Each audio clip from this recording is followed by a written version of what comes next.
Welcome, everybody, to the Minions of the Zoo Tuesday edition. I'm your keeper this evening, Skep, Tock, and with me I have minions Adam. Hello. Serenity Star. Hello. And the Harry Channel is here. Good evening. It's so nice to hear all of your dulcet tones. It's a pleasure, always a pleasure to get together with friends, even in these fraught times. How's everybody's day? How was your day, Adam? That was pretty good. Didn't like that I had to work on some dirty computers. Coming from, I'm not gonna mention the particular name, but auto parts store. I don't know how they get this dirty, like dusty inside. But I also don't understand why it smells like maple syrup. It's Why really, the computer smells like maple syrup? yeah, like I said, it's from Vermont. well, oh yeah, probably. I don't know. We get them Yeah. from all over the place, so Yeah. it could be. But I mean, a lot of times they spill shit on it. So, I mean, That could my be only too. job is to get it operational again. So, but blowing them out just gets all over my fucking hair and beard, and it's nasty. But other than that, it's been pretty good. Decent Tuesday. Blowing the dust out of computers. Yeah. Probably removing a few bugs too. Oh, I've seen a few. Yeah. All right. Serenity, how was your day today? It was good. It was mostly hot and humid like it always is around here. What'd you do for fun today? I mean, that you can tell us. Oh no, it was just like I played video games, did a couple other things, but mostly that was it. And chilled with the dog because he thought he heard thunder a couple times, so he turned into a gigantic scaredy cat. Now, these are the electric games that you run through your television set. Is that right? Computer or television set, depending. And some of them you need a console. Hold on. You have a computer in a room? I have my computer, my gaming computer in my room. I have Xbox Series X, and I have a PlayStation Pro 4. Wow. Damn. Sounds like quite a gaming setup. Well, that's the reason why I need an air Devoted to it. conditioner in my room as well as one that runs through the house. Because otherwise, if I turn the TV on or one of the consoles on or the gaming computer on and try to do anything, my room gets about 20 degrees hotter than the rest of the house real quick. Damn. So I have my own air conditioner. Because no. Yeah. That's all right. Well, so that was your day. How about you, Harry? What'd you do for fun today? Nothing. Did you work? Did you work all day today? Yes. Oh. Are you turning into a drone? Turning into? Transformation I'm just was a complete ago? tiny cog in a mighty machine. Yeah. An important No, one. in terms of not work-related things, one of the things I did is this weekend I bought a big old ribeye steak primal, and I'm going to cut that up and vacuum seal those tomorrow. Nice. Because I would much rather pay $10 a pound for ribeye steak than $25 a pound. And Yes. this is close to an apples-to-apples comparison because it's Angus in both cases. Now Okay. hold on. Would I with this, I guess maybe a question for, well, I don't know, maybe you're a cook too, but would you be able to seal seasonings and or spices with it, and then that would, I guess, like boost the flavoring in some way? Would that be like dry brining or something like that?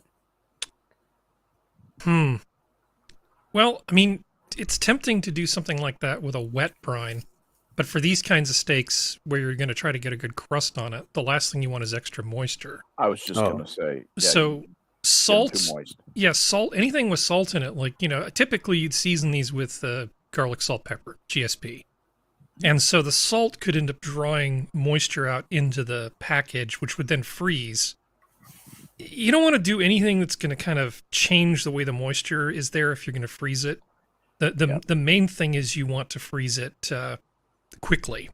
You don't want ice crystals to have time to form big, long ice crystals in the thing. So you want to get it nice and cold, then throw it in the freezer, freeze it really quickly, and you want a really good seal. You don't And want any air getting in to the bag. But So if salt is hygroscopic, so that's going to draw the water, right? Yep. And so that will change the moisture level in one part of the meat, in one plane of the meat, as it were. If you see what I'm saying. Well, the purpose of brining, there are lots of different purposes to brining, but that's something you want to do. You just want to be really careful, because right now, if I take these things, I just don't want to draw any extra moisture out of them while they're being frozen. Now, that's different than dry aging. A lot of times you'll use salt on a piece of meat like this and then dry age it in the fridge to try to draw, but that's a different sort of thing, because the water's just going to evaporate. It's not going to be sort of sitting in it inside the thing. So I wouldn't do that. And I would be worried about stuff like fresh garlic, given its propensity to do weird things with botulism. I would be worried about some of the things that you might want to add to it might actually make it not as stable in the freezer. I'm just thinking out loud, but yeah. I would be hesitant to do it, because if I was buying that quality of meat, when I buy a good ribeye steak, from a reputable butcher or rendering house, whatever, I want the steak to be so good that all I have to do is throw a little salt on it before I put it on the grill. I mean, I'm such a meat purist, and not everybody is that way, but I love the flavor of beef. I just love it. I kind of like the grass-fed beef, not just even if it's corn finished, it's not so bad, but mostly I like my beef to be a little closer to nature, and I'm used to the flavor of grass-fed. Yeah. But most of the beef grass-fed feels grass-fed and finished. Yeah, most of the beef that you can get, like that's Angus, for instance, or good quality stuff, a lot of it comes from, Iowa Beef Packers, IBP, and there's also Tyson owns a subsidiary of some company that has a thing in South Dakota that does a lot of it. So those are your two of your biggest suppliers are there, and a lot of butchers just buy that stuff and then break it down and put it out, and you're none the wiser. And it's not bad. I mean, it's good quality. This is some of the South Dakota stuff. If you have access to like smaller farms and like some of the Nebraska beef, that's the good stuff. Anything that's good and local and grass-fed, I'm all in favor of. And but I don't have enough room to take in like half a cow. Yes, exactly. And so to get on one of those deals, I need a bigger freezer. But I can just go spend $200 on a huge slab of meat and then make it into steaks. And Harry, you don't have a walk-in freezer? No, I would set up my desk in there. I would set my desk up in there if I could. I bet you would. Yeah. You would. Yeah. Salinas has been hot. No. It's Monterey Peninsula has been perfectly nice, actually. The valley has been like a huge armpit, but Monterey County has been just fine. It's going to be, let's see, on Saturday up in San Jose, it is going to be 71 degrees. So the heat is gone, and we're going to have a whole week of just beautiful, beautiful weather. That's when California is at its best. Yeah. It just doesn't get any better. And for my money, Monterey by the Sea, that was just heavenly living. So, well, I used to get up when I was a lot younger. I would get up and I would basically ride my bike for like 2 hours out along the ocean. Oh, and I would do this like 6 days a week. Yeah. Oh man, it was so good. Yep. It really was. It really is just a great place to live down here. Santa Cruz is fantastic too. Santa Cruz County is a beautiful, beautiful place to live. And as you go up the coast to like Davenport, Half Moon Bay, Pescadero is a beautiful little town south of San Francisco, sort of between Santa Cruz and San Francisco on Highway 1. And if you go to Pescadero, there is a place called Duart's that has one of the best abalone sandwiches you could ever want. They have artichoke soup. They also have amazing Alala berry pie. You can have a good time in Pescadero. And also near Pescadero, there's a place called Gorilla Barbecue that's in an old rail car. It is top notch. It's actually one of the best barbecue places in California, easily. It's a little eccentric. It's like these guys who used to work in high tech, but it's like this one really big guy with like a ZZ Top kind of beard who works there. And they make a macaroni and cheese that gets just a little bit smoky, and they finish it when they bake it off with goldfish crackers over the top of it, and it's absolutely perfect. What? Wait, hold on. They bake put goldfish crackers on as a crumble topping.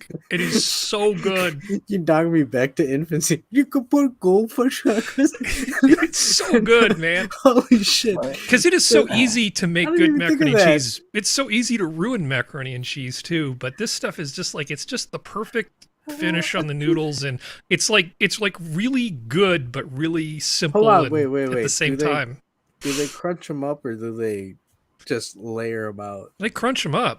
They're really good. What do they bake the macaroni and cheese? Well, they cook the pasta. They mix it with the bechamel with the cheese and stuff in it. Put it in a big old tray. Yeah. And then hit it with the crackers. And then it's in there near enough to the smoke that it picks up just a little bit of the barbecue smoke with it. Oh, it's so good. Oh, okay. Yeah. I was thinking you could bake that into a casserole. Might be pretty nice too. Yeah. Well, that's essentially what they're doing. Yeah. Excellent. Good Hey, I love stuff. me a good casserole. Hey, absolutely. Yeah. Of course, there are casseroles and there are casseroles. Well, I had a good day today. I am back feeling well enough. I went out and jogged and walked 4 miles in the heat, and Nice. Still getting it done. Came back, looked for, went through the tomato patch, watered things, jacked with my new hobby. My new hobby is fixing my in-ground watering system. It's essentially taken over my life. What'd you do in your retirement? I fixed an in-ground watering system for 3 years.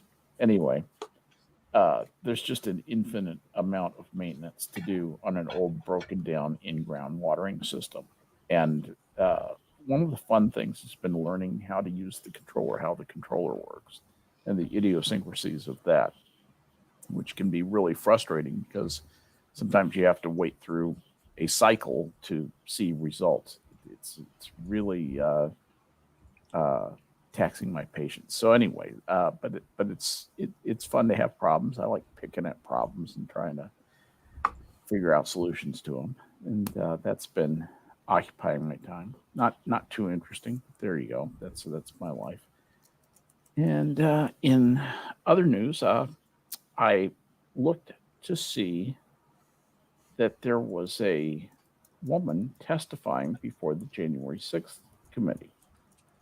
The January 6th thing that people are saying was as bad or even worse in some case than the Civil War, which comparison escapes me, but it seemed completely different. Did anybody else hear about this aide who testified today?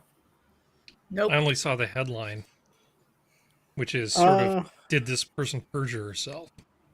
Yes, and basically she was saying that Donald Trump never put out a call for the people to, stop this now, to go home. And she testified to that. And then Fox was playing the replay of him when he did tell them to, hey, don't do this, go home, get out of here. I mean, the thing is, it seems like a direct contradiction to me. It could be, but she could have just not known, because there's a lot of people who just don't know that he did that. She worked in the White House. I mean, she knew. well, I mean, I'm sorry, considering 100% knew. well, considering some of the idiots that are in the White House now, depending on whose side she was on, she may Yeah. not even cared to even check. And she I was don't just know. repeating what she was told. I'm not saying that she shouldn't be held up on perjury, because she should if they can prove it, but it's like, considering how many people lied about everything when it came to Trump when he was in office, how many bullshit lies they put out, she could have been one of the dumb young ones who were just repeating everything she was told, or she could be someone who's got to rot in jail for a while. What was her job in the White House? She was some sort of aide to one of the high muckety mucks. She was probably on the staff. She was an aide. of the. She was an aide to the president, working for the chief of staff.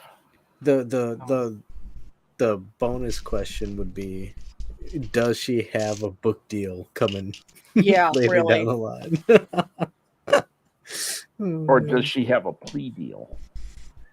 Well, I hope in her sake, What would Because- the title of this hold book on. be? The Day I Didn't Hear Anything? Well, Yeah, no. basically. The thing is, it sounds like the fucking Adam Schiff fucking transcript from the Ukraine thing, right? Where he's like, it sounded, he made Donald Trump sound like a fucking Bond villain. Like, you will find me these things, and I want them now. and it's like, are you fucking kidding me? Too? Okay, Cassidy is a Yeah, she former was aide eight. to ex-White House Chief of Staff Mark Meadows, but she's also worked under Steve Scalise and Ted Cruz.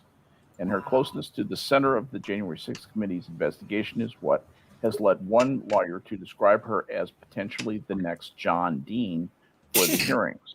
For what that No. means, blah, blah, blah. But so what do we know about her career and all that other stuff? And, she was, let's see, held various positions. She went to I'm sure she did. Christopher Newport University, Newport News, and she got a BA in political science and American studies. And that's a small, fairly high quality private school in Virginia. She graduated in 2018. She interned for House Majority Whip Steve Scalise and also worked for Ted Cruz. And then she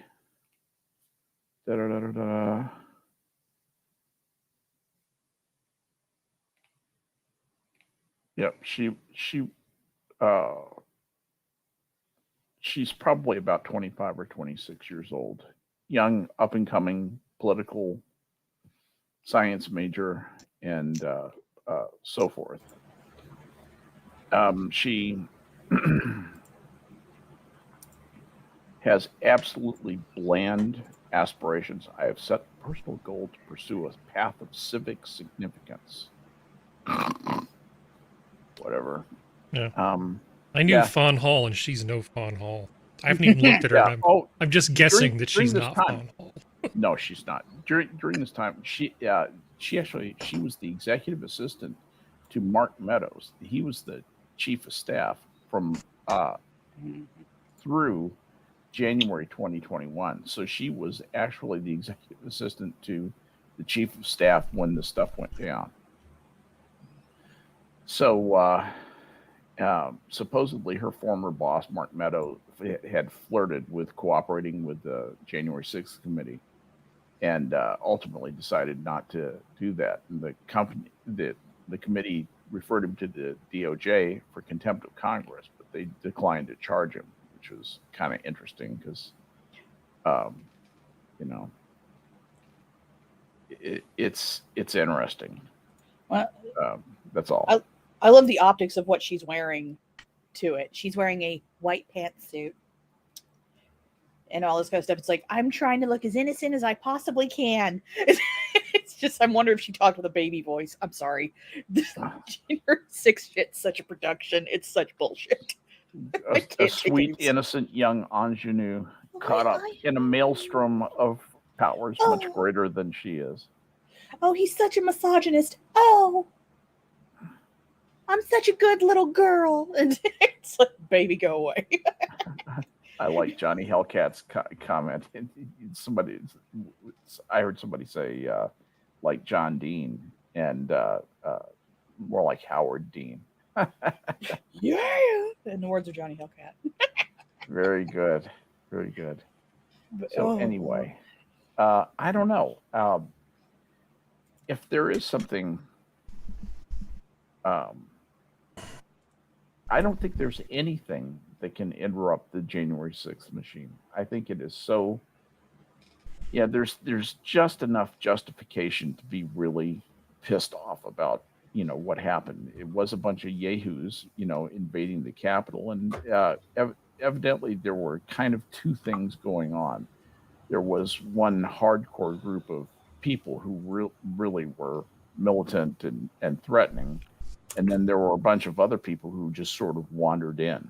And I think there are probably two distinct groups of people now. The Justice Department chooses to treat them all like hardened criminals and lock them up, and I think scotching their due process, or at least certainly cutting every corner they think they can justify.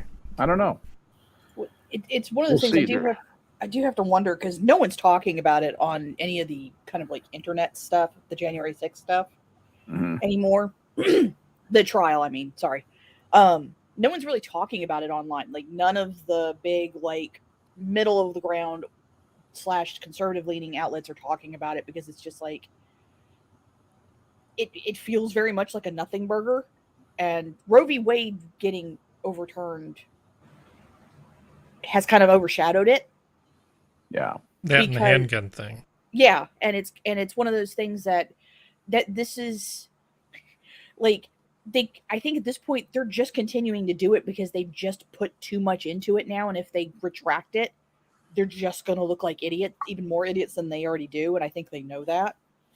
Yep. It's like they've already the ship has already began to sink. Just go with it at this point, like just because like that's what it feels like. Because like I see articles talking about it, like Politico and all that kind of stuff, but it's like I honestly don't know anybody who's actually watching it, or anyone who I would even think to watch it. Like I don't even think my mother, who was watching it at one point, watches it anymore. Because I made the comment about it seems like a very big production for nothing. And she was like, well, maybe. And I was like, nah, I mean, you can watch it if you want. I'm not. Because we got bigger crap to deal with. Yeah. Let's see. Ratings show Fox News viewers are tuning out the January 6th hearings. Oh, it's Fox. I'm seeing that. During two daytime hearings last week, Fox averaged 727,000 viewers. Nielsen Company said that compares to 3.09 million. Yeah, they definitely are staying away in droves. 3.09 million who watched the hearings on MSNBC and 2.2 million who tuned into CNN. So there is definitely a political lean to the hearings, I think. Yeah, and how many people are, because Geodes has brought it up, like how many people are just hate watching it? Or watching it because it's like, oh my God, it's a train wreck. Probably. So it's one of those things, like you can't even go fully off ratings. You have to look at polls. And if you look at Biden's poll, his numbers haven't gotten better. Yeah. So it's one of those things, even after the Roe v. The numbers haven't come in yet entirely for the after the Roe v. Wade stuff. But considering the fact that there's a lot of people on the Democrat side who are protesting, who because I think there was a video of a girl at one of the protests, and she was like, they failed us too, because she's like a day later after everything was overturned, I got a text from the DNC asking me for money. And people are starting to like even on that side are starting to get mad at even the Democrats for like, you're just using this to get money. You're not actually going to do anything. You're not going to change anything. You're just going to do what you've always done. Yep. And so I think there's a lot of people turning on a lot of things. And I think I think the leaker was convinced either by their own belief, and same thing with the January 6 hearings. I think whoever came up with both those things, the leaking and the January 6 hearings, convinced themselves that this will be the thing that turns the tide. This is the thing that'll take people's minds off the fact that they can't feed their family or put gas in their car. This'll do it.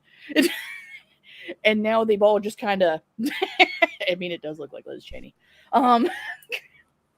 But it's like they've convinced themselves, and now they're just too far gone and they can't rewind. So now they just have to ride this. And I think it's someone played stupid games and now they're winning stupid prizes. I think that's what it is at this point. Harry, I just saw you. Figure out how to get on the That board. does look like Liz Cheney. It does. It really does. Oh, I think it's impressive. It's impressive. So there is an angle to this, which I don't know if you want to get into this without Sure. Prospero. We But can do it. the lack of the use of the FBI as Biden's personal attack squad, going after Project Veritas for Ashley Biden's diary, for instance. And didn't they go after a guy and they brought him out in his pajamas or something like that? They did that, and then recently they went after a guy who was a former Trump lawyer. Based on the January 6th stuff, they took his phone as he was asking to see the warrant. They took it before they showed him the warrant. And the warrant was deficient in that it didn't actually list the reasons for the warrant. It was just sort of, we're just going to go. Yeah, so this guy is a working attorney. Seems legit. He's got stuff for 100 or so active cases that he's working on the phone. Yeah. They didn't do what you would normally do in the case of something like this, where you would appoint what's called a special master, whose job it is to basically act as an intermediary between the lawyer and the Department of Justice, so that only the information that was pertinent to whatever the case was obtained from the phone. Because the Biden FBI and DOJ doesn't seem to give a crap about lawyer-client confidentiality, nor do they seem to care very much about the Fourth Amendment. While we're so fixated on the First Amendment and the Second Amendment, we seem to be losing track of the fact that the Fourth is being turned into toilet paper. I'm much more concerned with them going after the press and lawyers in this fashion than I am a lot of other things. And these people that are being prosecuted for trespassing in the federal buildings, they're incurring huge amounts of expense. Because even if you don't end up being found guilty, the amount of money that they're spending just defending themselves is insane. Yeah. They killed a lot more people, though, than BLM ever did. Yeah. Let's just get that out there. I mean, these were ravenous killers. They killed more people in that January 6th riot than died in the Battle of Antietam. Well, they deflowered democracy. Not Skep. only that, but they caused more property destruction than all of the riots that took place in the summer before it. And the Hiroshima bomb. Oh, well, that too. I'm sorry. I didn't mean to forget that one. Well, if we would prosecute the people who attacked the courthouse, the federal courthouse in Portland for over 100 nights, if we would prosecute them to the same extent that they're going after the January 6th people, it would almost be worth it. I would just like to see the law applied. Even if the law is unfair, at least it could be even then. Yes, Well, it's like there was exactly. There was an attack last night on the courthouse in Arizona, I think it was. Yep. They were kicking the doors in, and it's like, are you gonna have a special meeting about that? No, you're not. Well, no, they were you on should. the side of the angels. I know. They're on the side of the angels, and so they are untouchable. I'm with Harry on this. I'm kind of, what the January 6th people, all of them, including the stumblers, the stumbling trespassers, as well as the militants, what they did was inexcusable. That's wrong. It's against the law, and they should receive an appropriate punishment, for what they did. I think the people who wandered in and trusted, hey, what's going on here, or even were welcomed in by the guards, I think you've got to look at that on a case by case basis. The people who walked in there and wanted to break things and hurt congressmen, that's a different story, and those guys need to go away, be put in a hole. I want the same thing to happen to the people who attacked the courthouse in Portland. I want the same thing to happen to the people who did that in Arizona. And when I see it only being that zeal only being pursued on one side, that's what fascism is when one party takes over and says, this is our ideology, you follow it or you get the government gone. And the problem is that the government gun is always easier to use in the short term to just solve something, to just get it done, just kill those people and they won't be a problem. Okay. But when you kill those people, later on when you're dipping into the pool of people for talent, and Germany had no idea it was killing the Jews. It was killing some of the best minds that it had. It just an astonishing waste of humanity. The Democrat Party is headed down that road right now. I'll say that without hesitation. And and it's not that I think the Republicans would be immune from that either. It'd be a weird. It would the Republicans would do it differently rather than a communist hellhole. They'd turn it into kind of a kleptocracy hellhole. But neither. Anytime you have too much government, you have too much government mischief, and that's why I want smarter laws, less government. Because that's the solution that will fit everybody, regardless of belief. If you allow people the greatest amount of personal liberty that they can, and push the decision, the legitimate political decisions that government does have to make, push those out to the most local level of government that makes sense to make those decisions, you will have a better running system. It will be less sclerotic. It will be less inefficient, and there will be more ways to incentivize good performance from government. Local, all politics are maybe local, but local politics are extremely. They're very close to you because these are your friends and your neighbors who are running for a city council or school board. The city and state governments in the United States are nothing really more than fund administrators, as far as I'm concerned, and they run the police department. That's about it. Beyond that, they don't have any real.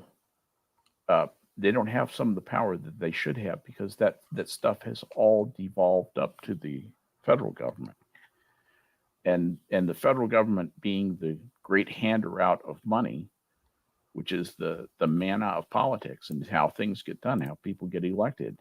As long as they can bribe the local politicians, I think that system is going to be very hard to change. But sorry, I didn't mean to launch into why I'm a libertarian. I always seem to do that, but Gamer Valine said it was the legislative buildings that it happened, not courthouse. I misspoke. I just wanted to correct that. Yes.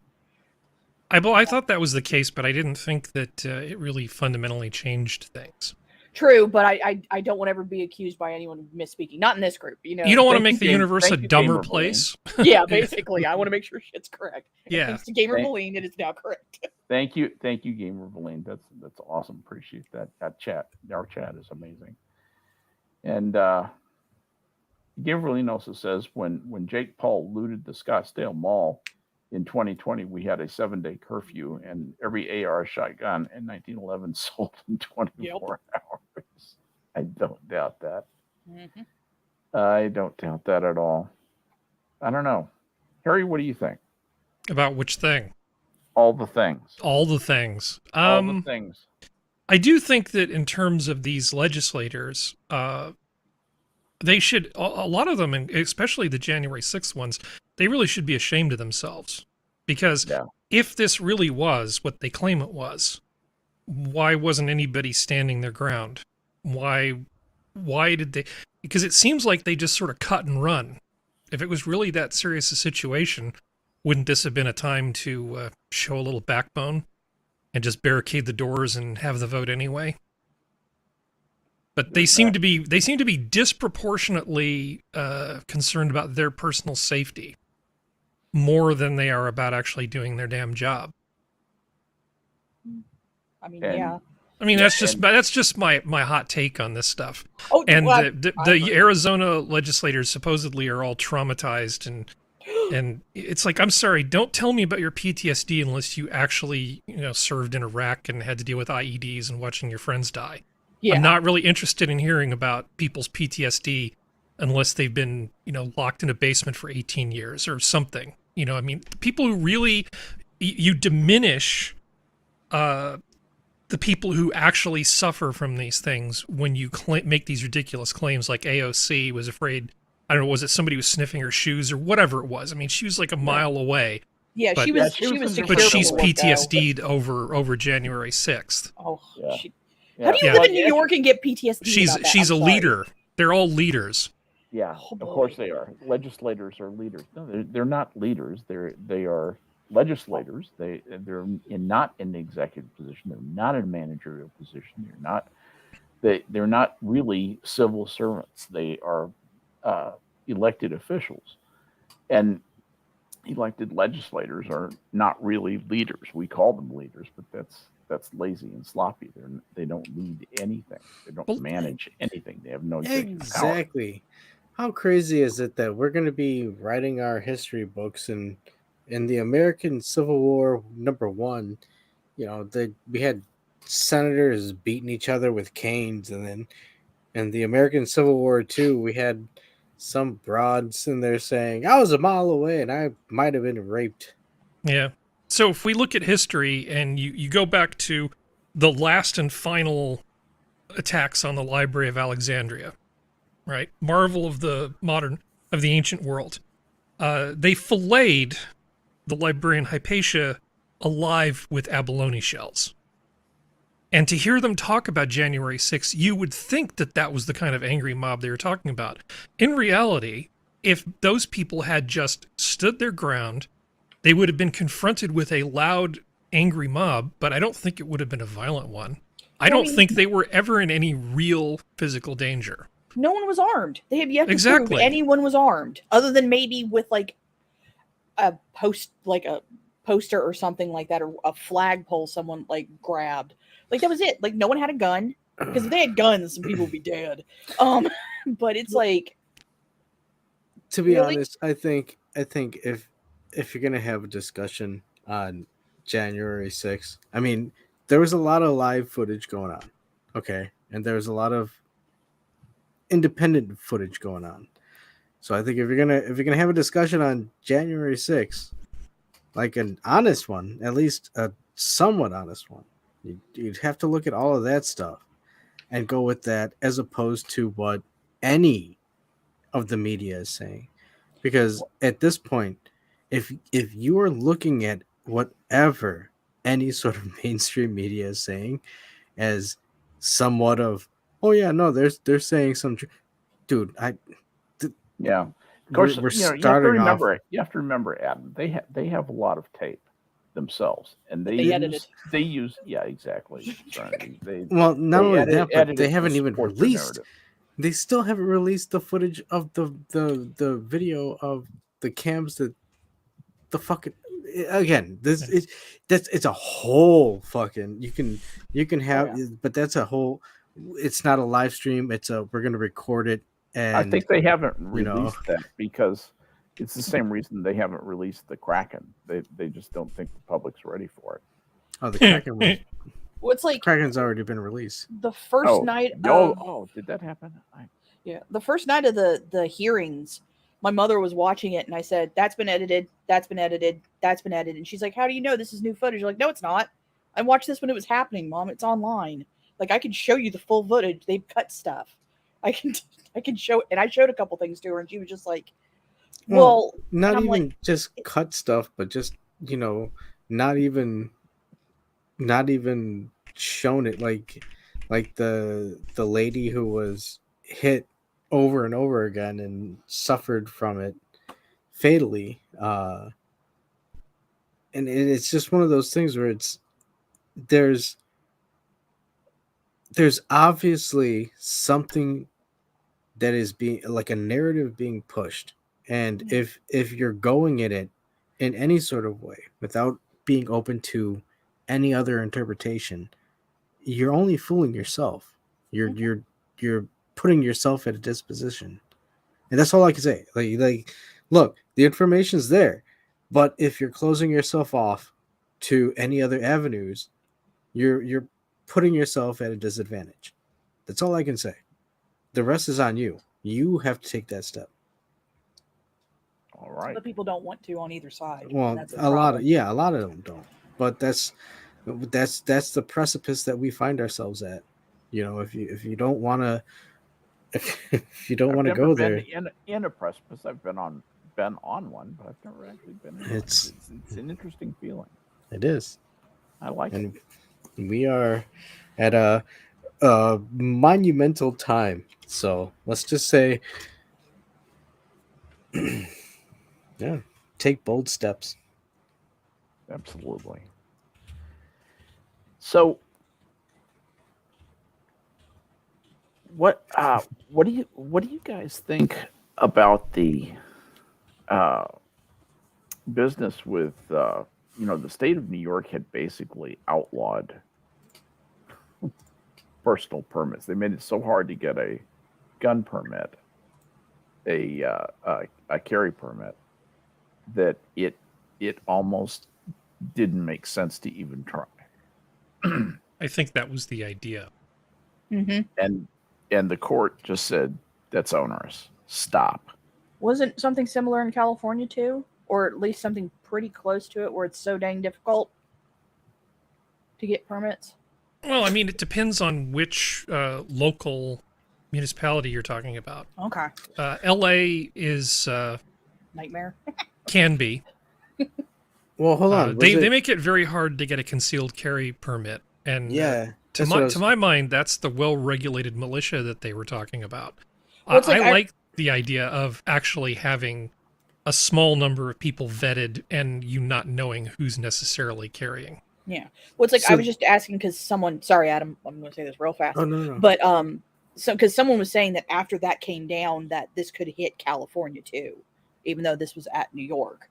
So I was just curious because I don't live there. If you look at the New York numbers, and I will be quick, Adam, I think there were places where they literally issued 1 or 2 or 0 over the course of a year. I mean, it was effectively such a small grant rate that it's hard to think of it as being anything other than just deciding, well, we're just not going to do this. We're going to pay it lip service. It's like getting a drilling permit from the Biden administration for federal lands. Go ahead, Adam. Well, that's what I was reading. It was something about you had, like, at least in New York, because I thought the whole thing was concealed carry New York. And the point was, you had to go to, at least you had to get approval from a sheriff to be able to get the extra requirement to get the permit. And the Supreme Court essentially said, nah, it's you don't need a sheriff's approval. But yeah, it's I'm seeing a lot of people pushing it as like this is a big win for the Second Amendment, but I don't know. I mean, if it's only in these two areas, I don't. Well, it sets precedents, and that's what can help take care of it in other places. That's the reason why people were talking about California, because if it sets precedents for New York, it means that the people in California go, "All right, boys." Well, here we go. I agree with Serenity. In fact, that kind of points toward the thing I kind of wanted to creep toward in this discussion, is the fact that we don't have an AR-15 problem in this country. Yeah. Okay, we have a problem. If you want to know what guns are used in crimes, it's almost always a handgun. Oh, yeah. Period. Dot. The statistics are over frickin' whelming. The virtually every murder that's committed with a gun is done with a handgun, and these wise heads in Washington know that banning handguns is a non-starter. Oh yeah. That will not fly. But that's if they want to do this good thing, if they want to solve the gun problem the way they did the drug problem and the poverty problem with, by essentially by banning it, they banned poverty by having the war on poverty. They banned drugs by having the war on drugs, and now they'll ban guns by having the war on guns. If they do that, and it turns into a bloodbath, that's going to be on them. And I think that even in the fever swamps of the Democratic Party, there are people who know this and know that, first of all, they can't get away with a ban, and they wouldn't want to have to deal with what happened if they did get away from it, which leads me to conclude that the people who are behind the gun regulations are essentially dupes for people who realize that they can't ever really control the one thing that they would want to try and control in the possession of handguns. They know that they can't ever get there, but they're cynically saying, yes, but we can control people that way. This is a political lever that we have, and that's really its only use to the Democratic Party. They don't give a shit about the murder rate anywhere. I mean, Chicago's own mayor doesn't give a shit about the murder. She cares not a fig. She considers those people to be garbage. She's such an elitist, and I think that's very much the attitude of the Democratic ruling class right now. I don't know. What do you guys think? I'm curious about the concealed part of this. I understand the right to have arms and to use them without undue regulation. But I want to ask you a question. It's the concealed part of it that I think is interesting. Because that's what I want to hear you talk about. Because if you have a knife in California, you can have a knife of a limited length in your pocket, folding knife. And that can be in your pocket. That's fine. If you have a fixed blade knife, you have to actually carry it on your waist. It has to be on your waist and visible. Now, I know this doesn't make a whole lot of sense, but this is just the way it is. So the idea is that if you can carry a knife, but it can't be a hidden thing, so you can't just sort of sneak up on people and shiv them and then run away. I can understand the rationale for, like, yeah, you can use a knife, but you have to actually let people know you have it. Is it better for these things to be hidden? And I know I'm pissing off your chat right now, because I know a lot of people are pretty absolutist when it comes to Second Amendment stuff. But I do think that if you look at some of the crime problems we have in some of these cities, it is a bit problematic, and I'm using the word appropriately, to have John Q. Public, all of them running around with hidden firearms in high crime areas. Because you go into a store and every single person walking in, you don't know if you're about to get robbed or not. I guess in Chicago, you just pretty much know there's a 50-50 chance you're going to get robbed if somebody sketchy walks in. But I'm not sure I'm completely on board with the idea that everybody should be able to have a concealed firearm. Okay, that's when you said that the concealed part was really the part that I'm unsure of it. Associated back to a well-regulated militia in the parlance of the Second Amendment. Yeah. The thing about a concealed firearm is that it simply gives you an advantage, and it's a substantial advantage. I mean, being able to produce a weapon from concealment, as opposed to walking around with a weapon on your hip, where a mugger who wants to come up, he's probably going to try and grab your gun. Yeah, if he sees it, or if he attacks you at all, just wearing the gun probably will scare most of them off. But that I go back to that video that I saw. This woman is just walking along, minding her own business, walking down the street. This car comes up, stops. This big guy gets out, comes over, and starts to approach the woman.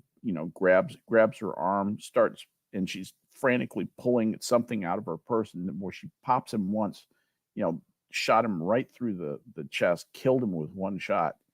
And I keep thinking, shouldn't every woman have the freedom to protect herself that way? Well, if she had a shoulder holster, and she pulled out the gun and shot that guy, how does it being concealed help her in this case? He had no idea she had a weapon. It was in her purse. Yeah, he had no idea, and if she'd been wearing it openly, he probably wouldn't have rolled up on her. Exactly. Again, I don't have a strong opinion here. I'm simply thinking as a practical matter in terms of what you're saying. Yeah, it might have deterred him. It might not. Hard to say. But the fact that I don't know. That's a good point. Well, I mean, just think about high crime areas and think about what the people who work in some of those areas have to deal with. And just having every Tom, Dick, and Harry running around with concealed carry might just cause more problems in some cases than not.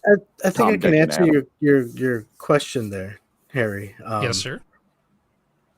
The incident with the lady who ended up shooting the robber in the chest, I think in that area, news gets around that, oh shit, people are packing and they're not afraid to shoot somebody. That was down on the west side, wasn't it? Well, that would be a deterrent to future robbers. I mean, this person aside, I'm not going to sit there. I know it honestly, it hits me in my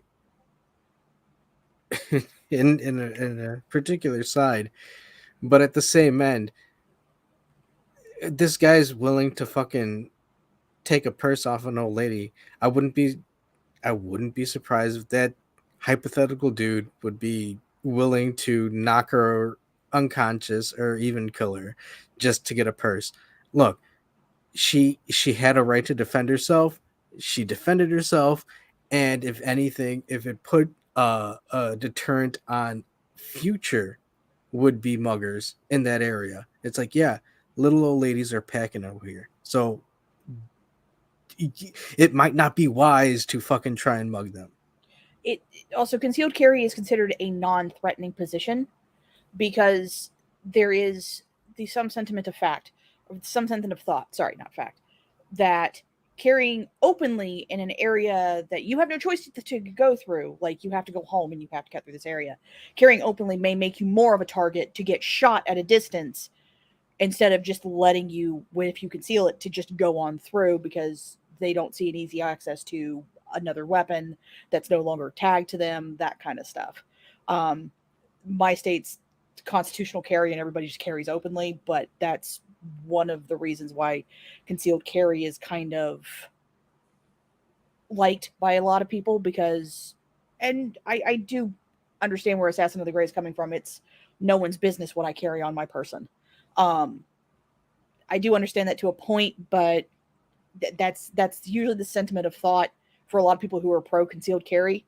Like I said, I've grown up in West Virginia my entire life. My grandfather had a gun on his hip my entire life. A lot of people in my family have either had a gun box in the car or gun rack in the car, so I've never really grown up with anybody who's done concealed carry. But most people who I know who like concealed carry, that's the reason why. Well, the gun rack, you go to the high school, people would have gun racks in the back of their trucks. Oh yeah, that was still that was a common thing, and the whole rationale for the gun rack was when the Leo pulls up on somebody for a traffic stop, whatever it is.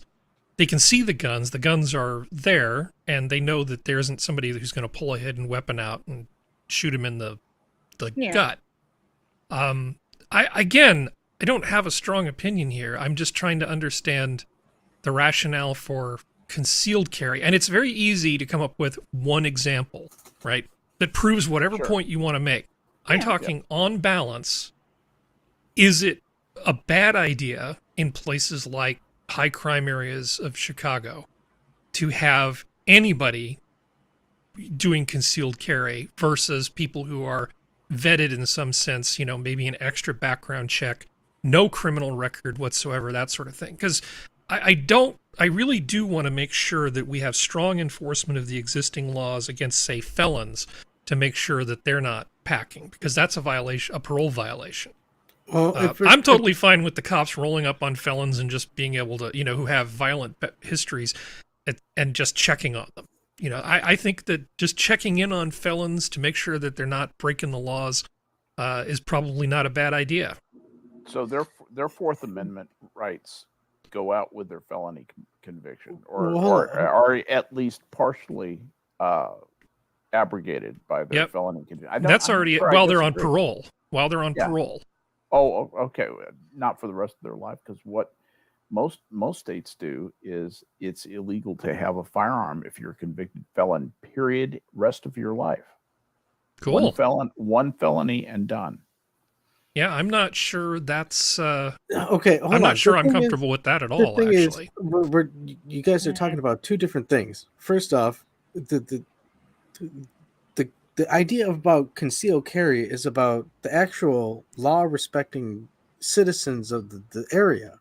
And in terms, if we're going to talk about, you want to talk about isolated areas like Chicago, we're talking about regular citizens having the right or the ability to conceal carry.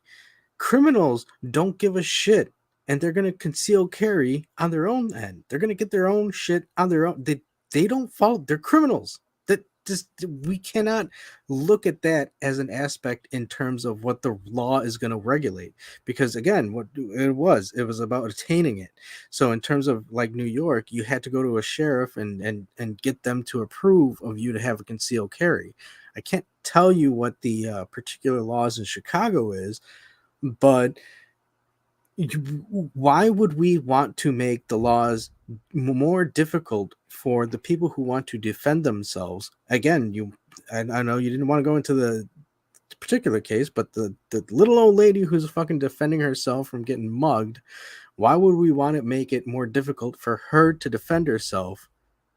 Because we want to deter gang members or criminals shooting each other and fighting each other. Like that makes zero sense to me. No, in that specific case, I don't think it's been established that it being concealed helped her in any way. It would have been faster to draw it from a shoulder holster, for one thing. Seriously, she could have drawn faster from a shoulder holster than having to fumble around in her damn purse. Maybe she didn't want to walk around. No, but you opened the door on this coulda, woulda, shoulda. So I'm just saying, she could have, if she had that same gun in a shoulder holster, she could have just as easily, if not more easily, dealt with those guys. And a cowboy hat as well. Exactly, but you wanted to talk about this one specific example, and I don't see how it being concealed is necessarily part of the Second Amendment argument. Absolutely, people should be able to carry guns, but in terms of how the gun policy translates to law enforcement and crime and all the other stuff, no difference. That's the point. It didn't matter if she had it on her holster or if she had it on a sling strap or if she had it in her fucking purse. The fact that she had the ability, the right to defend herself is the important part. That is the main aspect of the whole fucking thing. And nobody's debating her right to defend herself. I merely asked the question of what is the significance of it being concealed versus open carry? Why differentiate? Why not differentiate?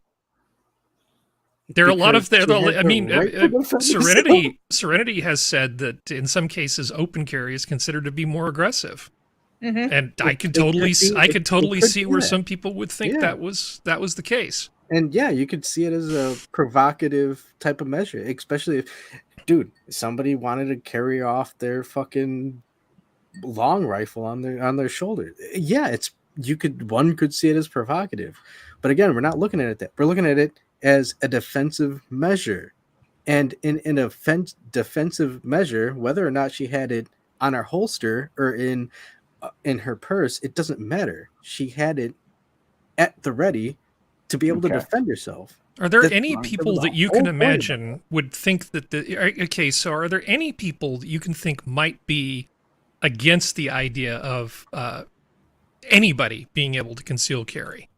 Are there any professions you can imagine might be an issue? Because I'm thinking of like the guy working at the 7-Eleven, waiting for Juicy to show up and ask for his Subway sandwich. I'm thinking of like people who are kind of in at-risk situations and it just being very hard for them to know that they're in danger until the danger is like on top of them.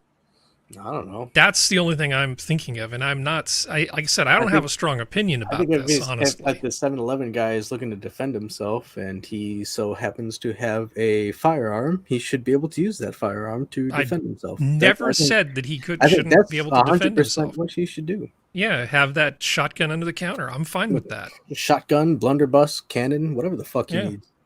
Yeah, Death blow him ray. away. Death way, fucking laser gun.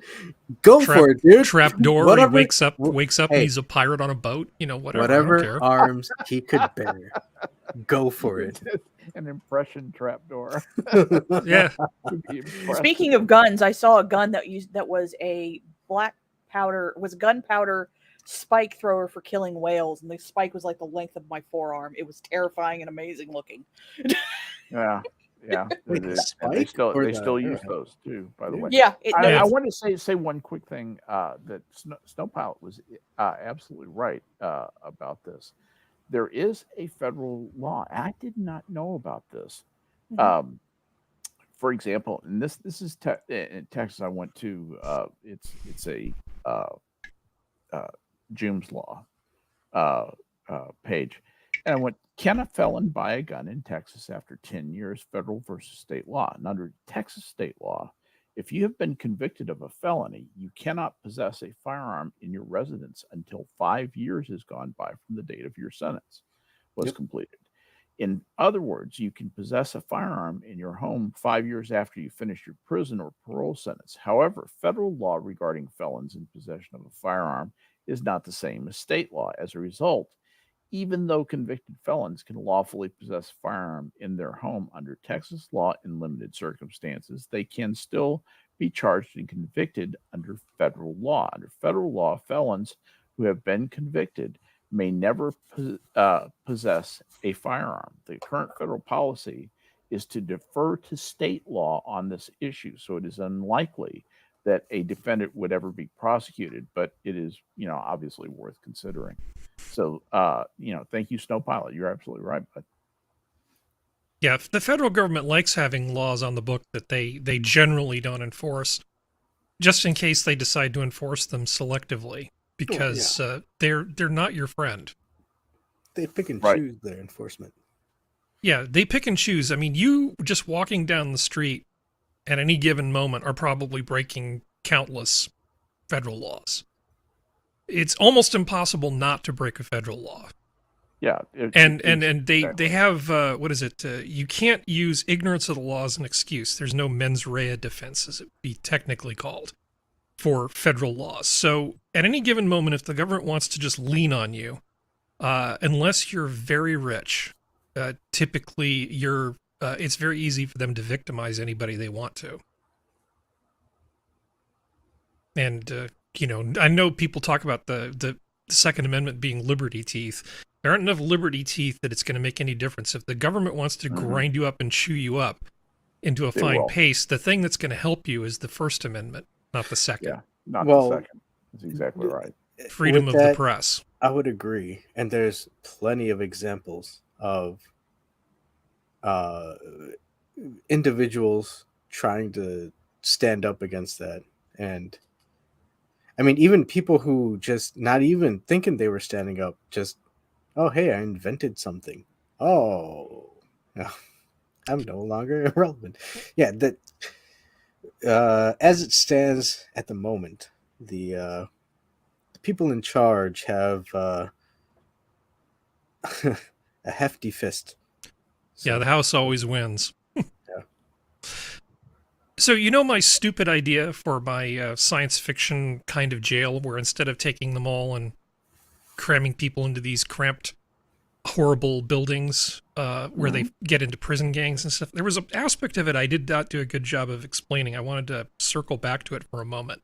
Sure. And I promise this won't take very long. No. My take general all the time idea you want. was that when we convict these people, instead of sending these guys with an insufficient sentence to prison for like 3 years or 5 years, and them going from just being young miscreants to hardened criminals, you know, getting jacked in the yard and then going out and then doing God knows what to somebody, something really violent. I actually like my idea of instead spreading these people out and eliminating their human contact. It doesn't have to be the full-on science fiction thing where they don't necessarily talk to prison guards or doctors or things like that. But I do think that they should be completely isolated from other prisoners. That idea really got your attention, didn't it? It does, and the reason for this especially is there is no yard and there are no prison gangs. The last thing I want to do is take people who might be rehabilitatable or we might be able to deter them and instead put them in a place where they're reliant on being part of a gang. Yeah, and I see basically prison like just making it casting a hate worse. Snowball, you know. Yeah, you're just making it worse. Instead, let hold them on. spend 3 years by them freaking selves in like the Nevada desert. Hold And, on, I was just watching a bit about the dissembrance of Russia. I can't remember the year, but ultimately a bunch of them went to Siberia, and it wasn't so much like a prison as much as it was just you started a colony. And so they ultimately just, I mean, again, I don't, this is what they were telling me, could be propaganda, but they essentially, instead of just it being a jail, it was you build a camp. You mean a slave camp? well, I mean, you were still working and everything, but at the Yeah, same end, like it wasn't. But it Like in wasn't. China? It wasn't. It wasn't. It wasn't like a U.S. prison type of thing, where it's like a. Shit. Like it. Like I'm agreeing with what you were saying, dude. It was. It's not so much we need just put people in cages. We need to be able to get them to be able to and not be slaves like like China, but we need to be able to get these people to You need fucking rehabilitation. oh yeah, that was the word. Well, see, that can be part two, because when you've got somebody who's got a problem, again, I'm imagining some 18-year-old kid, bad part of Chicago, throwing that person in jail is potentially going to be worse. Is going to be worse than a lot of other things. I think what you need to do is you need to remove them from all the bad influences. Well, you need to, so that you can break them down before you build them back up. If you want to how do you build rehabilitate them back up? well, first thing I said, you have to get them completely out of gang culture, and part of that is alone time. They get to be put in a timeout. Now, if at the end of this they start being reintroduced to small groups of people, and you start building teamwork and camaraderie, kind of like they do in boot camp, then that is a way of doing it. Basically, beasting followed by team building. What you don't want to do is just throw them into the yard, into the deep end, and then say, well, if you're white, you go to this gang, and you're black, you go to this gang. and try not to kill each other in the showers and don't drop the soap. That's not helping anybody. No. But I think you have to break them down. You have to get them away from the bad influences for long enough that it's like detoxing. Yeah. Yeah. And it's also, it reminds me of you can't just throw money at it either. You know, if these people aren't willing to go for it, they can't be helped. So, I mean, it doesn't matter how much you throw at them. If they're not willing to go and, again, take that step,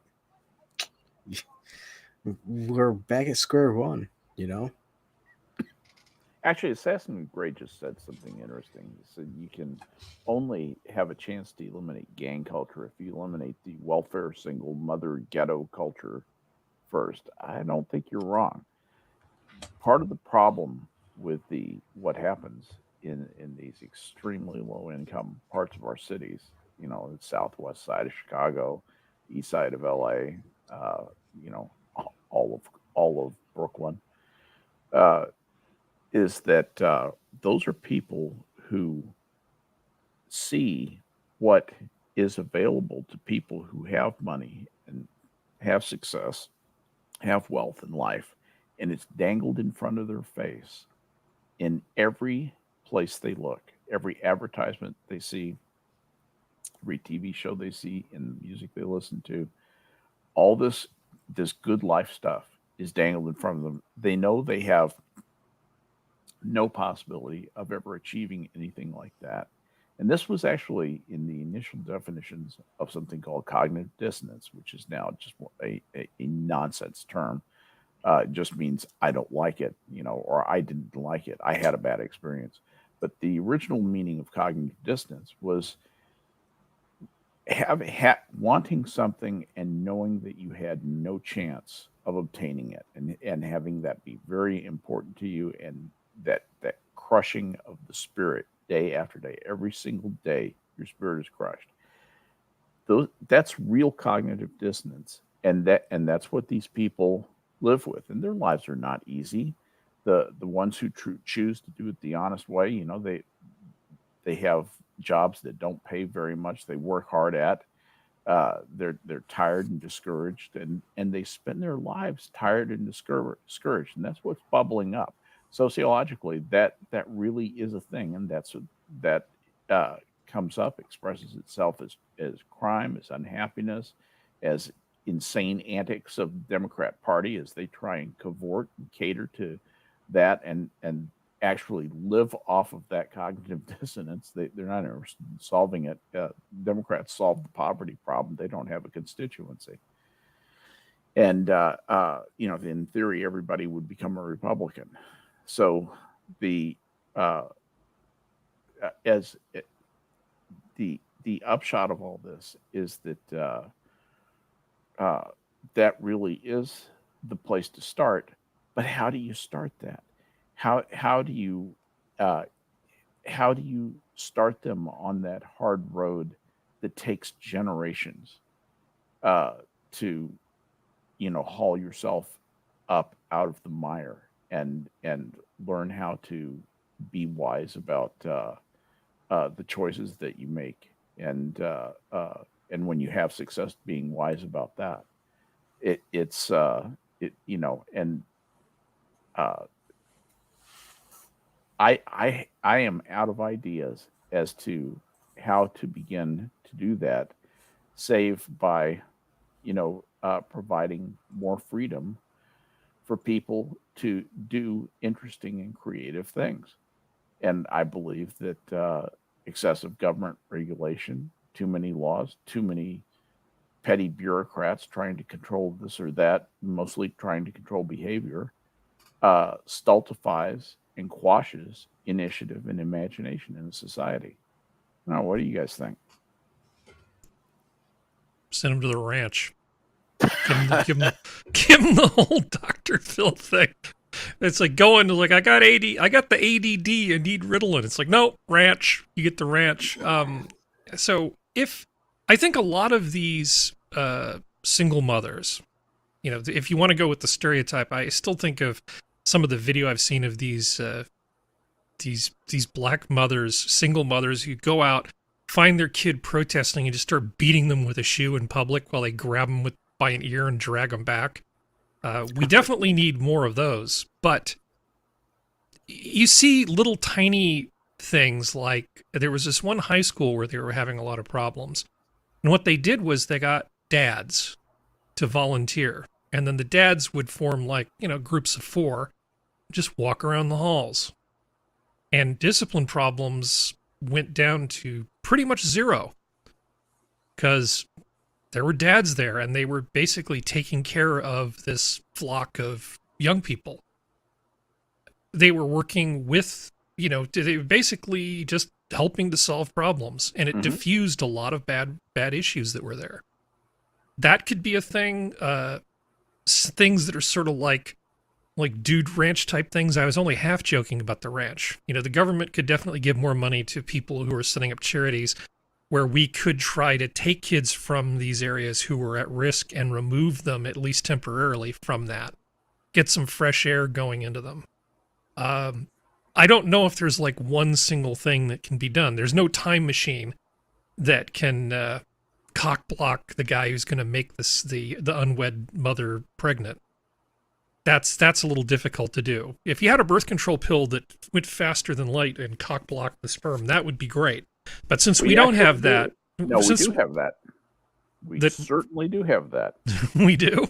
We do, and you can inject it into a young lady about the time of their puberty, and they won't get. It's called Depo-Provera, and Depo shot, Depo shot, and it works like a champ. I'm not embarrassed to tell you that I did that with my daughter and my granddaughters. Well, that is an option. There are other similar things along those lines that work. People are very squeamish about this thing. There are people who don't want their kids to get an HPV vaccine because they're like, well, that's admitting that you're going to do the devil's horizontal dance or something later, and my daughter would never do something like that. Man, we need to just chill the fuck out about sex. You don't know if she's gonna marry the best guy, and they're gonna wait until their honeymoon night before they canoodle and do the devil. What was it, the devil's tango? The devil's tango. They could do every single thing right, only to find that this supposedly perfect husband of hers, caught HPV from their teacher who molested them when they were 13. You don't know. You cannot control all the variables, and it isn't just about your daughter's behavior. Just give them the damn vaccine for HPV. I mean, why? I did that too. It doesn't cause any trouble, but there are people who are just really squeamish about this sort of stuff, and they want to think, oh, well, my little baby's never going to go have sex. Or she'll never, and if everybody just did exactly what they're supposed to do, there'd never be a problem. Well, I don't trust anybody that much. No. It's not like people don't make mistakes and then recover, that they actually are forgiven and they turn into good people. You don't know. It's just the uncertainty of life. You don't know. Rape is a thing. Which set of genitals are going to have HPV on them. So just give her the damn vaccine and stop being such an idiot about it. Yep. And, but there, the other thing that I think we need to do, and I think one of the things that leads us to pain in living is we demand that things be too perfect. I was contemplating as I was sweating out in the 90-degree weather today.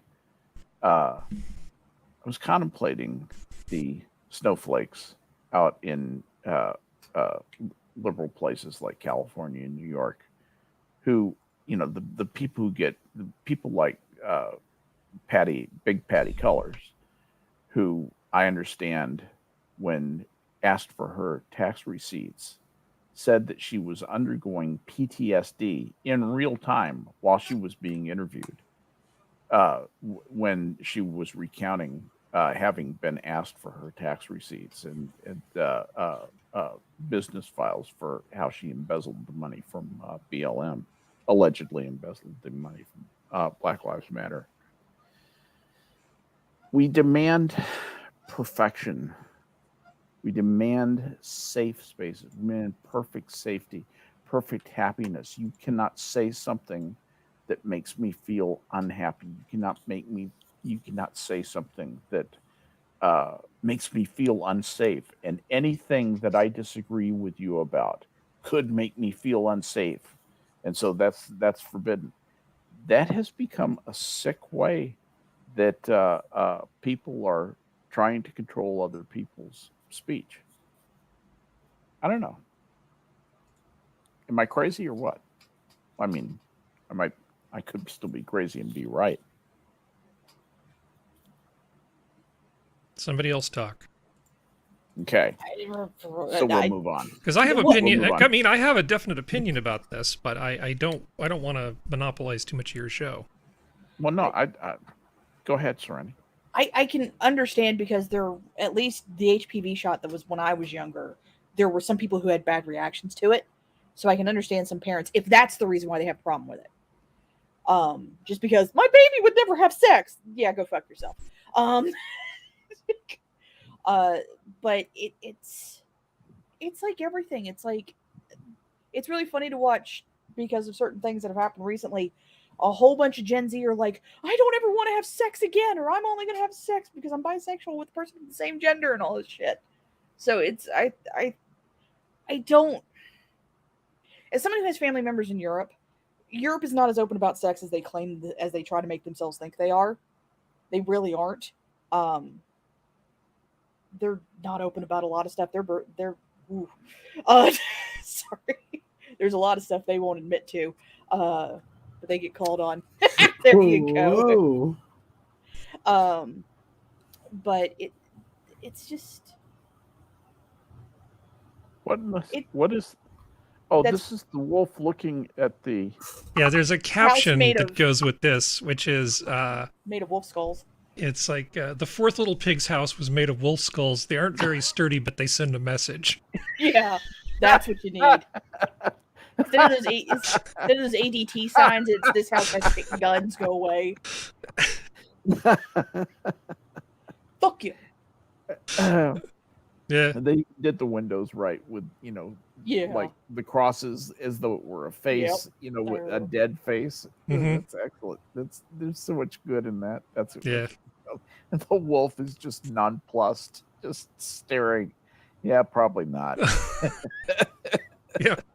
What is this? Fuck around and find out. I think that's Yeah, I'm a wolf. I'm smarter than that. yeah. How Mongolian of you, sir. I think that in general, there's a much bigger topic which I've been meaning to bring up, which maybe What's we up? don't need to bring up at No, bring it up.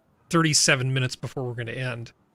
But which is that a lot of the problem is you're absolutely right about the safety thing, but it's much worse than that. Okay. If you look at how much it costs to fly, a lot of that is because of our desire to have as close to perfect safety as we can come up with. Right. Mhm. The Jolly Fets Weehawken DC-3 sit on this bale of hay airline just doesn't exist. And Right. because you're not allowed to decide to do that. You're not allowed to just tie a piece of rope around you and hitch a ride in the back of an old DC-3. And Not and anymore. the thing is, you should be allowed to do something like that if that's what you wanted to do. You should be able to drive in a car that doesn't have airbags if you choose to do that. You should have the option of having a car that gets really good mileage, doesn't cost a lot, and is actually maybe more of a death trap than some people wouldn't be satisfied with. Not everybody needs to spend $35,000 on a new Volvo. Our need for everything being perfect in terms of fire codes and safety regulations and all of this stuff costs us a tremendous amount of money. And the fact that we are so uncomfortable with death is actually making it so that people have to spend a disproportionate amount of their lives to reach that level of safety that they're looking for. Everything would be so much cheaper if we didn't insist that houses and cars and airplanes and things were as safe as they are. And if you want to put a single wide mobile home in a 10-year floodplain, that's on you, dude. That is on you. Can I ask a simple question? And this goes for like everything in terms of cost.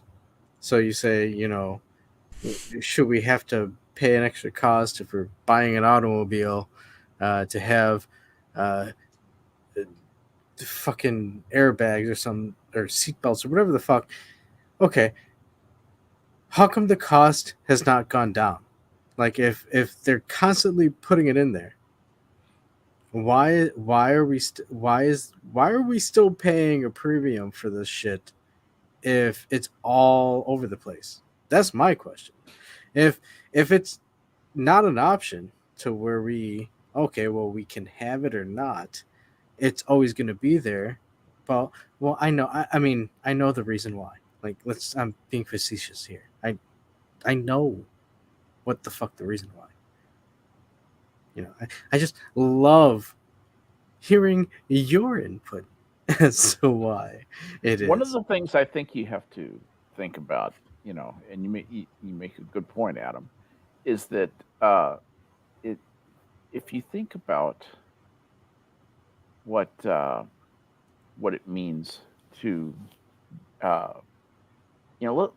let's say that somebody really loved the old Convair. Now, the Convair was a rollover machine. If you turned it too hard and were going too fast, that thing would roll over like a turtle. And that was the car that Ralph Nader made his bones on, was getting the Convair off the road. That's the name of the book, was Unsafe at Any Speed. And that if we allowed people to have Convairs, there would be more rollover accidents. If we have more rollover accidents, the chance of it being a not a single vehicle accident go up. Some of those rollovers will cause other people to have accidents, and some of those will be fatalities. And it's statistically absolutely true. So I got one for you, Skep. Well, my point is that how do we arrive at a methodology to figure out what an acceptable expected statistical cost to society, introducing these risks back into our lifestyle in order to give us more freedom and lower our expenses, and basically make our lives better? How do we evaluate that? How do we develop that methodology to evaluate that? Or can you? Well, there's all sorts of costs. People are not making what I would consider to be rational decisions. And I know this is the thing that many people get PhD. I said Convair. I meant Corvair. Thank you, Snow Pilot.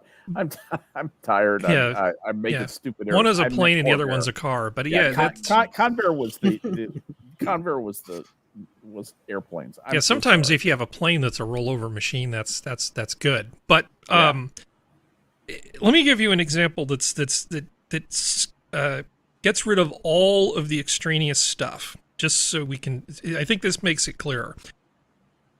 There are times when people will go on one of the bridges around here, like the Bay Bridge, for instance. There are a number of bridges that cross various parts of the San Francisco Bay. And somebody will hang their ass out on the Bay Bridge and say, I'm going to kill myself. Yeah. And then what do? They close the Bay Bridge. Right. While people go out and have a little conversation with this person to have a chat. Now, a given human being only has so many productive days in their life, right? So you spend a bunch of time being useless as an infant, where you just drool on yourself, and then you spend a bunch of time in school, right? Yeah. And then you spend a certain amount of time working and a certain amount of time retired, and then you're dead. That's the way it works, right? So if you have 20,000 people crossing over a bridge, and you stop it for 2 hours so you can have a chat with somebody. I'm not suggesting that we just say, well, either jump or get off the bridge, or we give them a kick just because it's expedient. But I personally would just send the negotiator out there and just let the traffic keep going, because you're taking just a little bit of everybody else's life. You're just stealing just a nibble from 20,000 people for 2 hours. And when you add that up, what are we doing on balance? We're trying to save one life, but we're basically just stealing a little bit of life from 20,000 other people. I think you send a policeman out there, shoot the bastard, throw him off the bridge, throw the corpse off the bridge. Yeah, as North an example Korea. to everybody else. Yeah, North Korea the shit out of that. That's right. I have no, these assholes who want, look at me. Okay, we'll watch. Bye. No, you send the second squared. Send a negotiator out there, give them a couple orange cones. They can just kind of put them out there, but don't even block a lane. Just kind of go, hey, baby, don't clip me. And you can have a little chat with them. But why are we stopping traffic? Because you can't hear anybody when it's that kind of situation. Well, it seems like a them problem. I mean, I don't know. Use flashcards. I don't really care, but I don't think in the big scheme of things that it's right.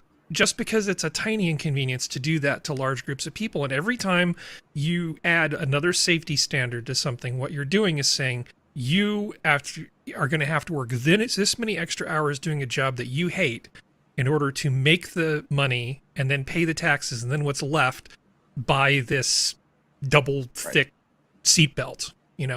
Everything is a trade-off is all I'm trying to point out. No, it is a trade-off. Go ahead, Sven. Well, I mean, there's nothing I can say to that, because I think saving a life who's probably in extreme depression because of something outside, and maybe giving them hope and maybe giving them the ability to become a better part of society is a big enough deal. But apparently that is not a shared sentiment. And and I'm not judging anyone for not having that shared sentiment. It's just, to me, that's kind of sad. I understand what you're saying, that you're taking this little bits of these people's lives, but what? So just push the guy, just let the guy jump. What? No, help him over the side. Help him jump safely. No, still try to help the guy, but if you can't hear each other, how do you help? I've been on bridges like that. Push. You can't hear anybody when traffic's going. It's damn near impossible to talk.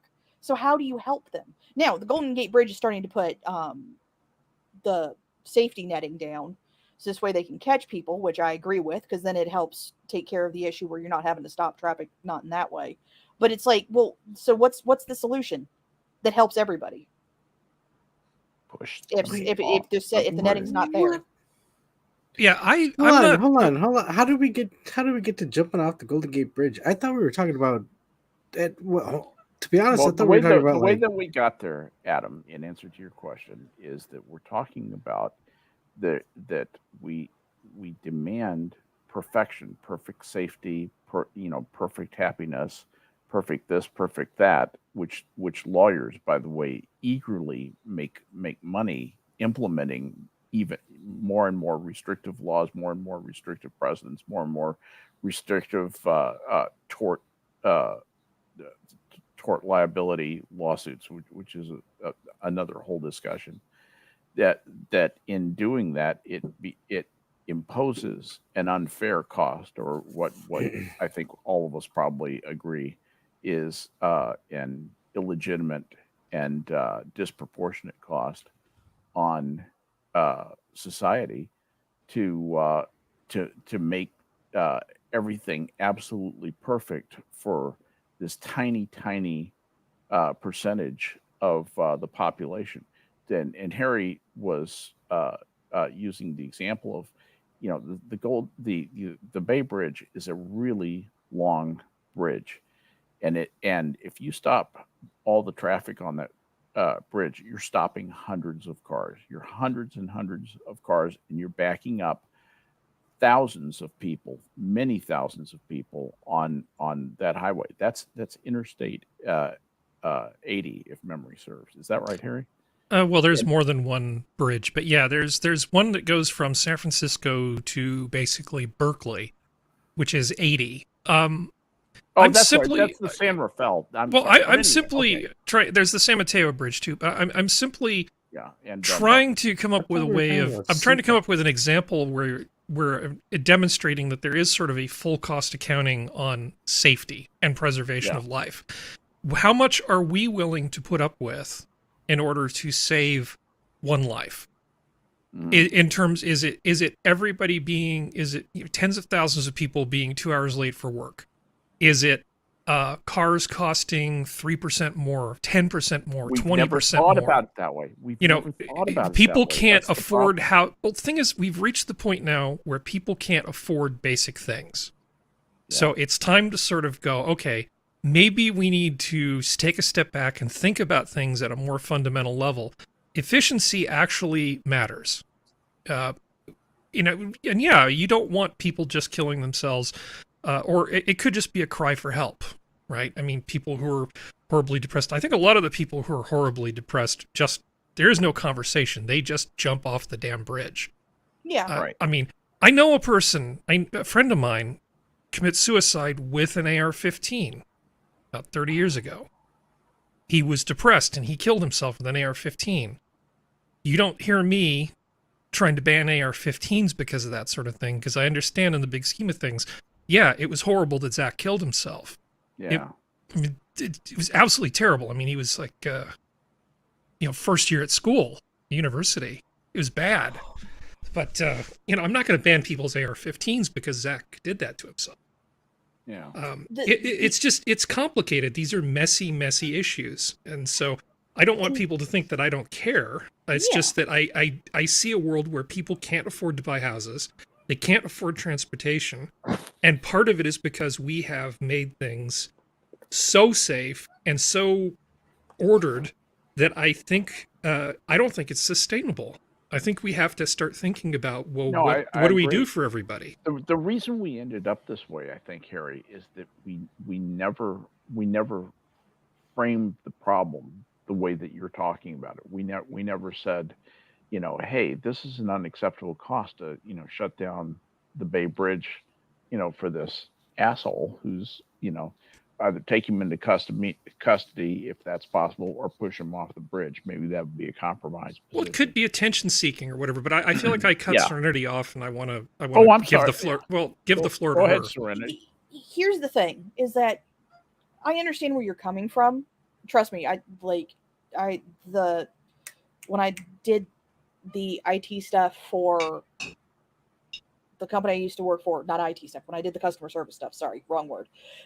I understand because I got it down to a science of getting people off the phone in under 5 minutes and making sure their internet and everything was up and working. I understand where that's coming from, but at this point, it's like a lot of things. People aren't going to give that up. And if you try to get them to give up their safety, they're going to not be very happy about it. Not to mention the entire institutions who have an entire thing built around their own money making and their own power structure of keeping these things going. It's not going. I honestly don't think it's feasible because they're just not going to give it up. Assassin of the Gray, I think, was the one who brought up the lady who accidentally spilled coffee on herself and then sued McDonald's. And then she got rich, and then that just started stuff. And then there's also people who file malpractice things for hospitals when nothing actually happened, because everyone sees the commercials. Did your child have this? Did you use talcum powder between these years and you had cancer? You could possibly be part of a suit. Like, the predators have turned things to prey that shouldn't have been. And that's where a lot of this comes from, because now companies try to protect themselves to ensure they don't get sued. Like what happened with the guns. How many people have brought up the whole thing of like, well, if a gun was used for this crime, we need to sue the gun manufacturer. The gun manufacturer has no control over what that person did with that gun. But they do have the deepest pockets in the discussion, which is why they want to sue the gun manufacturer. Bingo. But the gun manufacturer wants to put as much lack of wants to put as much space between them and that, which means they do more safety features, which means they do more stuff, which means they bow to stuff, which then puts the safety features out there. It's the same thing with cars. They didn't put seatbelts in cars because they wanted to, because it protected them from getting either sued or the federal government coming after them, whatever. That's the reason why they did it. And then that just led to safety for people. But these people were that time is never going to be gotten back, if you catch my meaning. Yeah. Because Hold on. Can I just interject real quick with the whole Please. seatbelt thing? I don't know if any of you have ever been in a fucking car crash, but yeah. thank God for seatbelts and airbags. I know everybody wants to sit there and we didn't need them, but you know what? I'm glad that they put them in there. And if it costs a little bit extra to put them in a fucking car, I'm glad for it. I wouldn't say that you would mandate it, but if you were to sell me a car and say, hey, this one doesn't have any of these features, but this one does, I'd probably buy the one that does have those features. I mean, and again, that would probably be part of the free market, wouldn't it? The car That's what that Harry's doesn't have getting any of at, this shit. I think is how much it just baffles me that. That's all I'm suggesting. I'm not saying that cars shouldn't have airbags. I'm just saying that you should have the choice of buying one that doesn't have 16 of them. Yeah, and I'm saying that the companies will do it anyway because they're afraid this person who's like, well, I don't need it, will then still go and sue them if they get injured. Well, or the family will. Even if you say you don't need it, you don't have the option.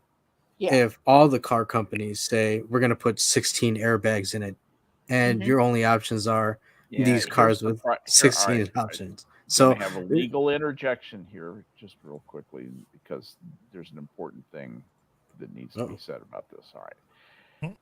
In the law, there is a thing called a release of liability. This is an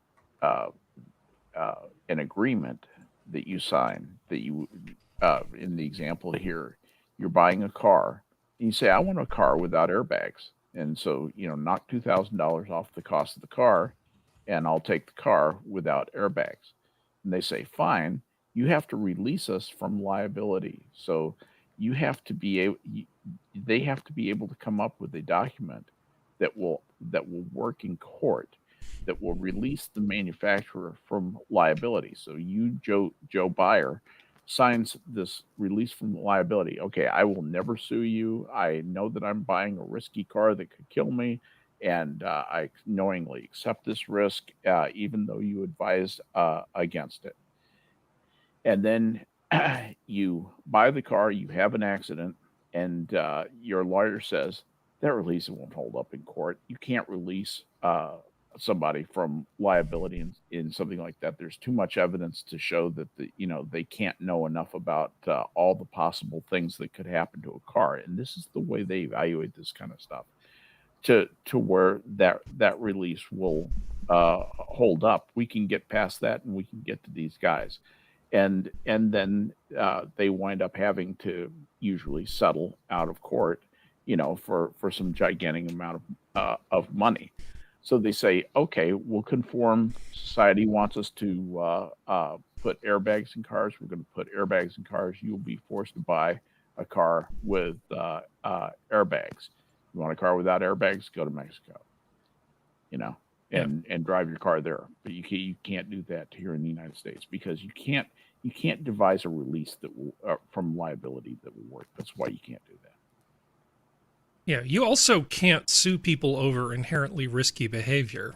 Once you cross past a certain line, the release gets a little bit easier. You go hang gliding, and they say, well, you got to sign here, because what you're doing is inherently risky. The same thing applies to... the same thing applies to skydiving or driving a motorcycle. Do you see the picture that I put up? Yes, I'm loving it. That's a Caterham 7.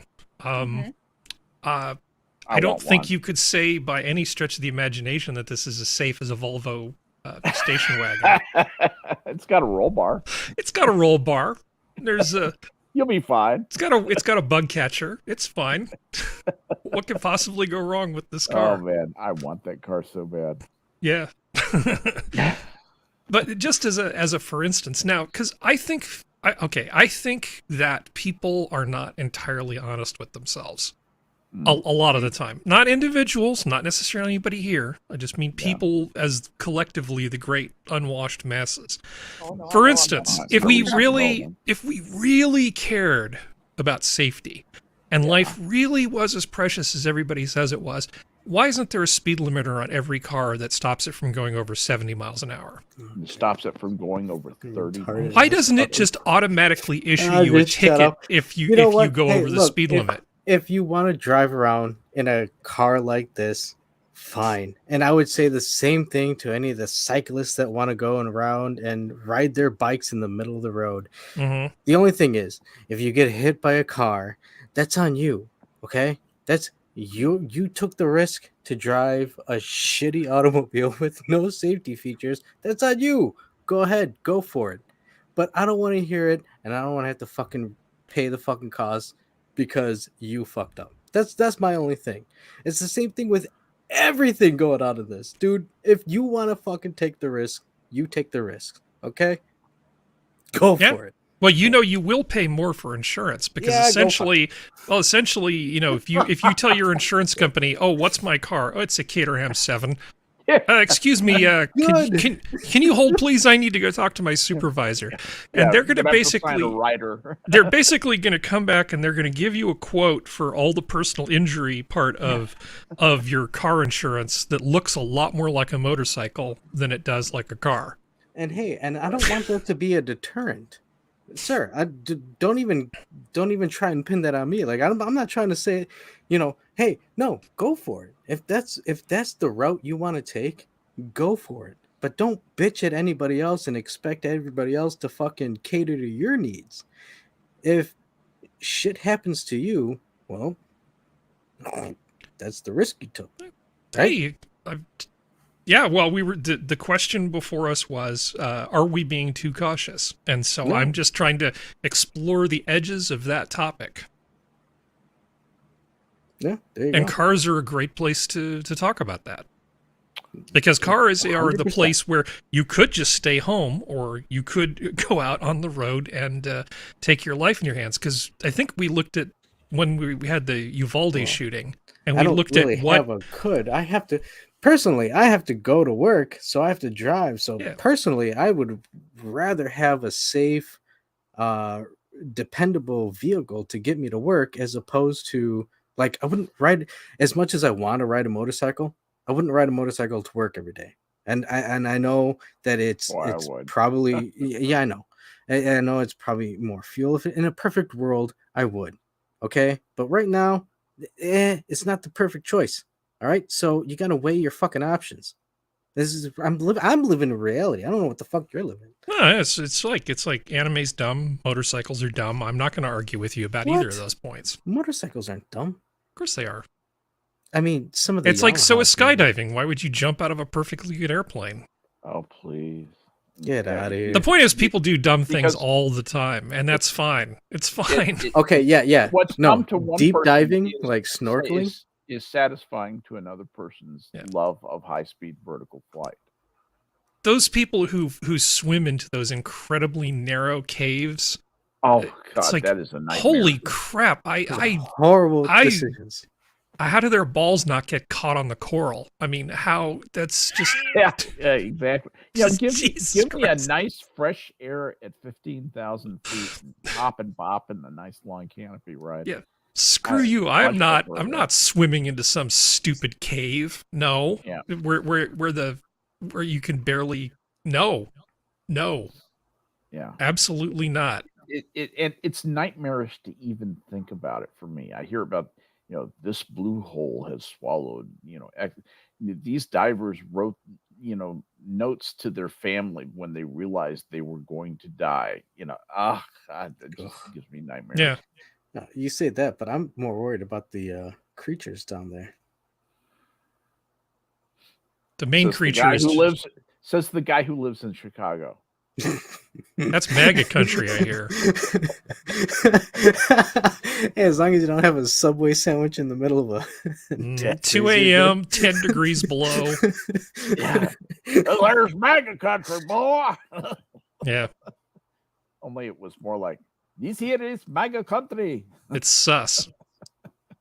The Nigerian MAGA guys.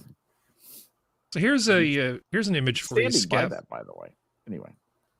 How about go ahead, this Harry. image? Let's see if I can make this a little smaller.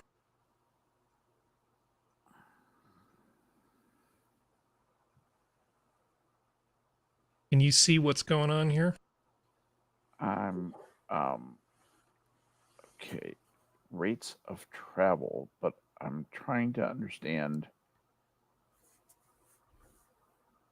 Whoa. So basically, Okay. It's by year. yeah. All right. Interesting. So it's how we push back the boundaries and kind of homogenize the country. Interesting. Is that 1957 Yeah. on the bottom left or 1857? 1857. So Okay. you start out 1800, and to get from New York to basically New Orleans was 4 weeks. Yeah. And as you go to Exactly. 1830, it goes to 2 weeks. By the Right. time you hit 1857, it's 6 days. And by the Mhm. time you get to 1930 with the railroad, you can get there in 2 days. Yep. So over the course of 100 years, from 1830 to 1930, you basically have made it so that instead of taking 2 weeks to get to New Orleans, it only takes 2 days. That's how much smaller the world got. And then the Yep. internet came along, and now we're all doomed. Well, But that's- in that's the 1930, thing. you could get to California in 3 days. Now you can get on a jet and travel the entire country in less than a day. I actually think we're about to start doing less travel for work, and most travel will become for pleasure.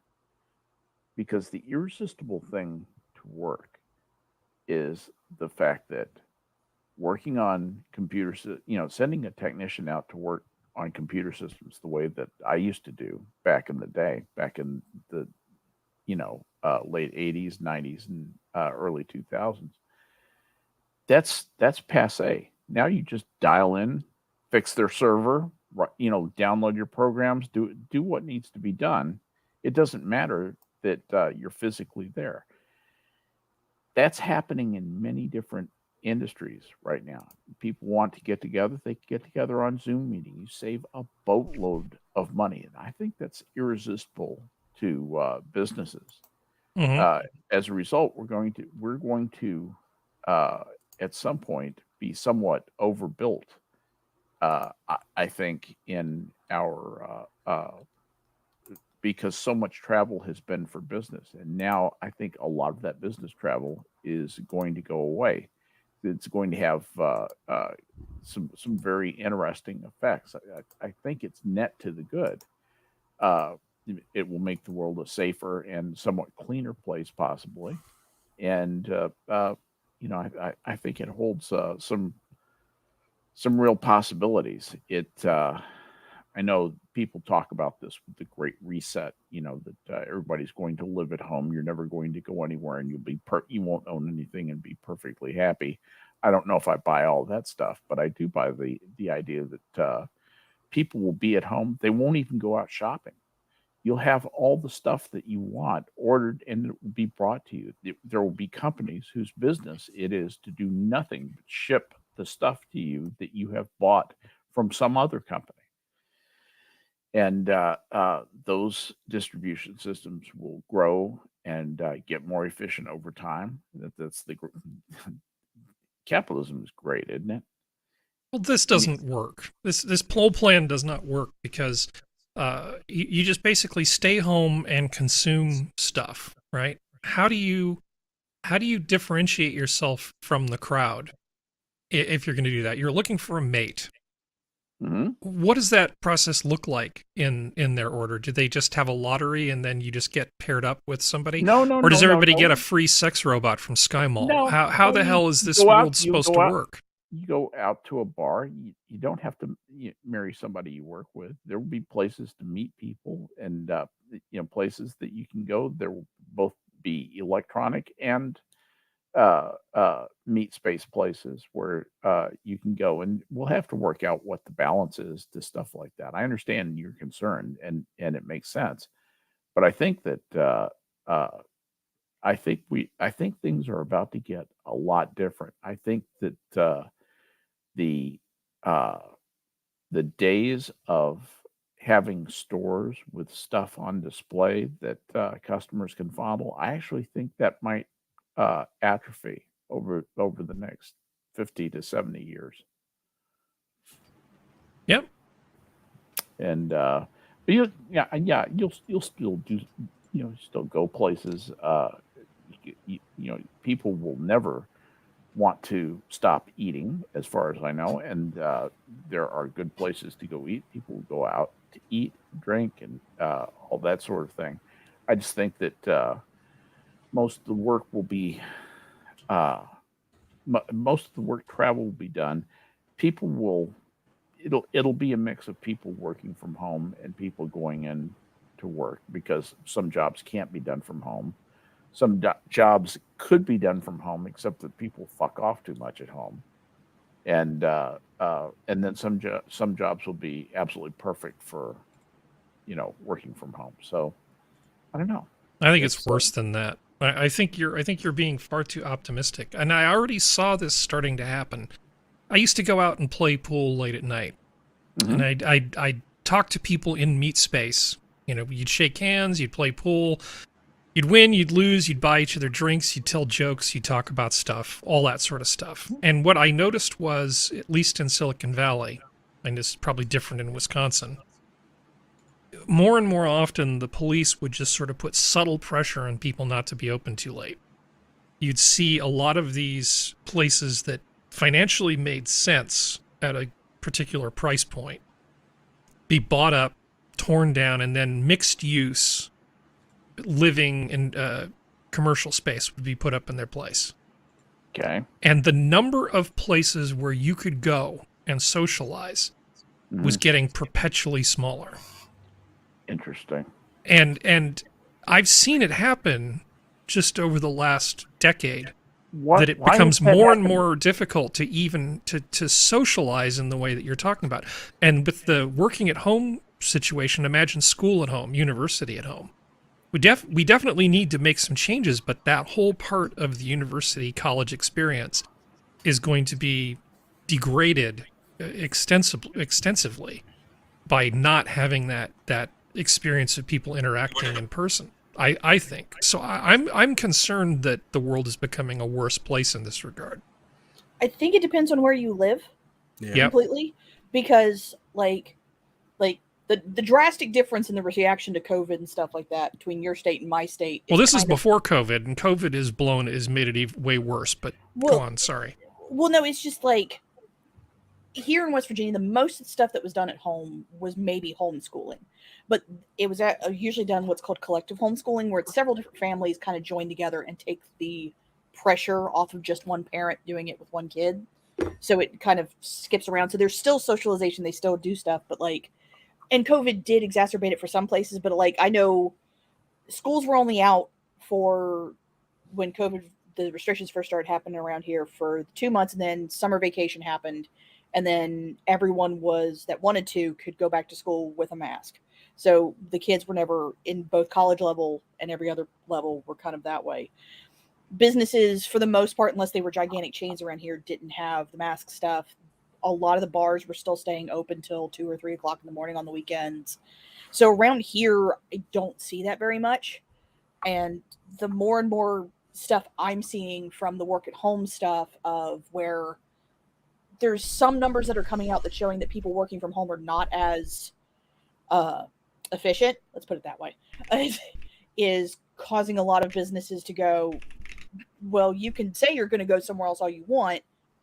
That's fine, but you need to come back to the office. If you don't want to, you need to find another job.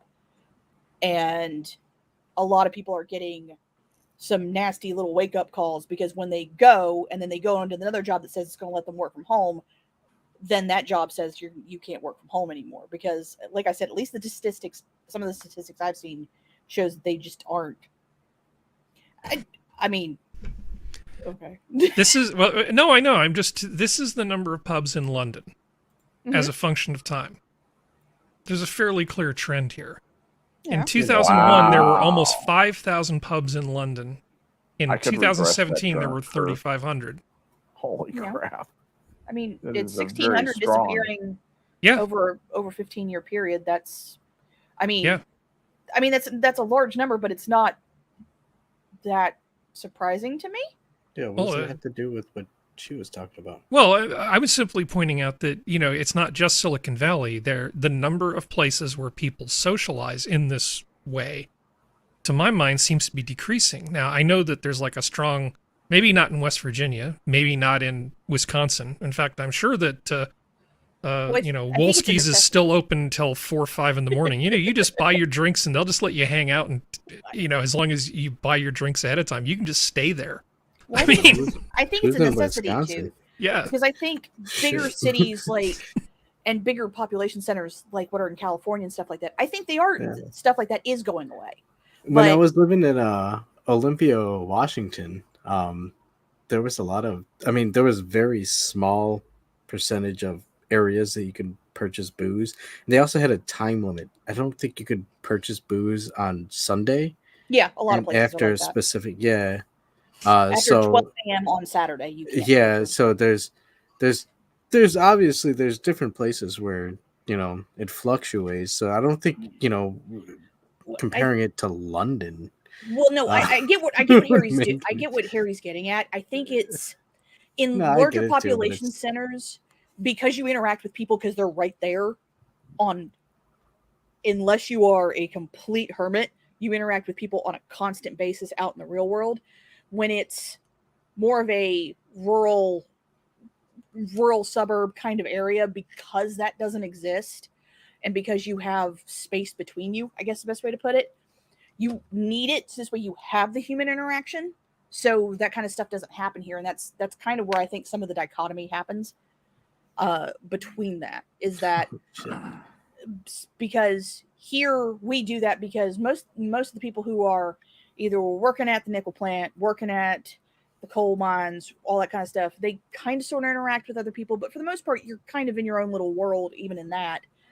So you need a place to go drink some booze on Friday night, Saturday night, maybe not Sunday night, because this is West Virginia and we're a Bible Belt state.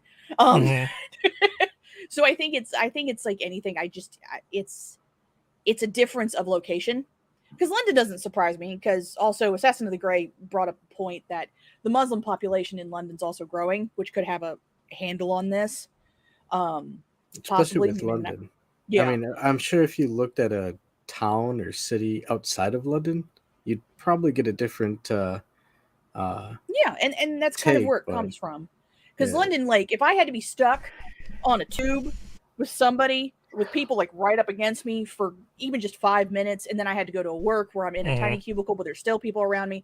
Yeah, I wouldn't want to be around anybody either. Well, and it's Especially the, in the same, it's the pubs. same thing with American cities. Like you'd get a different input from New York as opposed to Yeah. Sioux City. Something like that. It's just And depending there's on a what part difference. you're Well, I can tell you they're closing. It's happening all over Silicon Valley. You never hear about bars opening. in. Yeah. That in a new location, you only hear about them closing. Even in terms of people going to church, they're not even hanging out on the linoleum, drinking punch and eating those terrible cookies afterwards. The sense of community is deteriorating. And that's what has me worried. And it isn't about just one data point, because London may be atypical, but it's, from my understanding, there's a problem with pubs all throughout the United Kingdom decreasing. I'd have to gather some other numbers. I didn't come into this conversation thinking I was going to need this data point. This was just an easy one to pull out. Yeah, you're good. So I knew that I could bring this up because I people didn't know brought about this this. up. Yeah. I did not know about this. That's interesting. And from what Green Badger Outdoor says, Wolski's closes at 2:30. What closes at 2:30? Wolski's? Oh, Throw in well, some muskies. wait, but they don't kick you out though. That's the what Green Badger said. I'm going with what Green Badger said. You got to talk to that. We got to talk to them. I have no All idea right. what Wolskies is. Well, Yeah. they may close then, but we close at 12:30, and that was 5 minutes ago. Man, so- that is a smooth segue. Yeah. Thank you very Wow. much. That's I a was going to fine- ask if anybody had anything else they wanted to add to the discussion tonight. Mm. 3, No, 2, I'm good. 1. No, No. it was All right. vigorous. It was a It was vigorous vigorous. discussion. Yeah. And big fun. I love hanging out with you guys, all my friends in chat, my friends here on the panel. It's just big fun for me. So I hope you had as good a time. And that's going to do it for us tonight. So here on now Wednesday here in Texas, formerly Tuesday, the zoo is closed. Good night, everybody.